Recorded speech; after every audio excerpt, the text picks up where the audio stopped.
Well, today I was watching the early network news, and this doctor was being interviewed.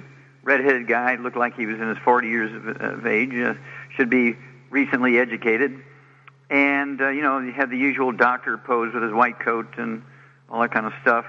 He was asked about strokes. And he said, well, that's due to cholesterol and, eating too much saturated fat and so forth. And you need to get statin drugs to lower your cholesterol. And, the first symptoms are you might get dizzy and so forth, call 911. So that was it. Well, that's not true. That's absolutely, positively not true. That's one of my 9 lawsuits against the FDA in federal court, and I prevailed. And the truth about strokes are this. There's 2 types of strokes. 85% of all strokes are thrombotic stroke, where you get a blood clot, which is due to an omega-3 essential fatty acid deficiency. That's right, an essential fatty acid deficiency, or a ratio problem between omega-3, 6s, and 9s. 10 to 15% of strokes are due to what they call hemorrhagic strokes, where you get a ruptured aneurysm of a small artery in the brain or a tear in a vein in the brain. And this is all caused by deficiency of a single mineral, which is required to maintain the strength and function of the elastic fibers in blood vessels. They break and fall apart, you get an aneurysm, it ruptures in the brain, you get a hemorrhagic stroke. Well, and of course that goes true for all the cardiovascular diseases, congestive heart failure, cardiomyopathy heart disease, coronary artery disease, and things like thrombotic stroke, or even hemorrhagic stroke. I want you to get a hold of the book, Epigenetics, The Death of the Genetic Theory of Disease Transmission, the book, Dead Doctors Don't Lie, and the book, Rare Earths Been Cures, and you'll know more about strokes, thrombotic stroke, hemorrhagic stroke, and cardiovascular disease than cardiologists in, 2 days' worth of reading. This is very, very disturbing for me. They're still giving outdated advice, which is actually dangerous for the listener or viewer. Okay? So again, I want you to get a hold of the books, Epigenetics, The Death of the Genetic Theory of Disease Transmission, the book, Dead Doctors Don't Lie, and the book, Rare Earths Been Cures. Now, cardiovascular disease is just as bad. Of course, they blame everything on cholesterol and saturated fat and salt, whereas you get things like congestive heart failure is due to a deficiency of a single vitamin.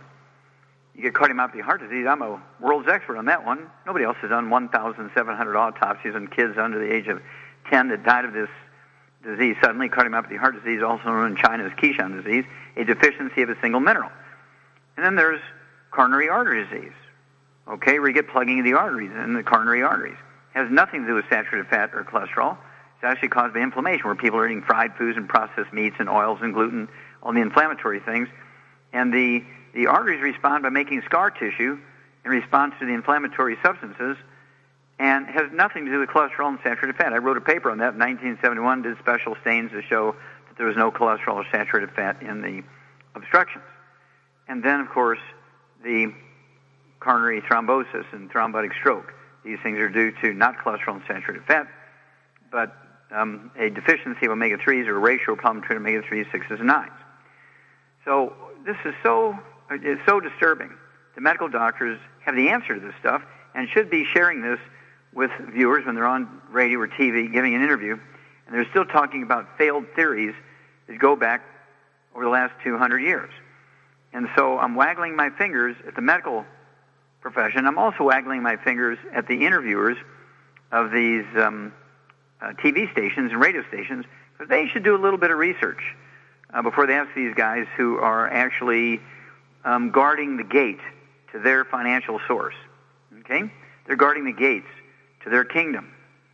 And so what they want to do is continue treating people in a false way, as opposed to just resolving the problem, or better yet, preventing the problem. All right? Now, I'm telling you that this is actually, I would say, insurance fraud. If somebody dies following their recommendations, it should be kind of like vehicular homicide. When somebody is working on a cell phone or something like that and twittering or texting and they hit somebody and kill them, that's vehicular homicide. So when a doctor is giving misinformation over the public airways about how to prevent and deal with strokes, there should be something done about that. And I'll be happy to be an expert witness in favor of the injured party. Okay? I won't charge anything. We'll just make sure everybody knows the truth. So again, I urge you to get a hold of the book, Epigenetics, The Death of the Genetic Theory of Disease Transmission, the book, Dead Doctors Don't Lie, and the book, Rare Earths Been Cures, and learn out the truth about what causes cardiovascular disease, what causes stroke. Okay? Okay? And cholesterol and saturated fat have nothing to do with it. Salt has nothing to do with it. Salt has nothing to do with any cardiovascular disease, including high blood pressure. Genetics has nothing to do with any cardiovascular disease. And everybody who says this sort of stuff should have their licenses taken away from them. This is really bizarre stuff. 100 years after we knew the answers. I mean, congestive heart failure, we knew the answer to that one, a single vitamin deficiency 300 years ago. I came out with my information on cardiomyopathy heart disease in 1989, okay? And so we have a huge problem here.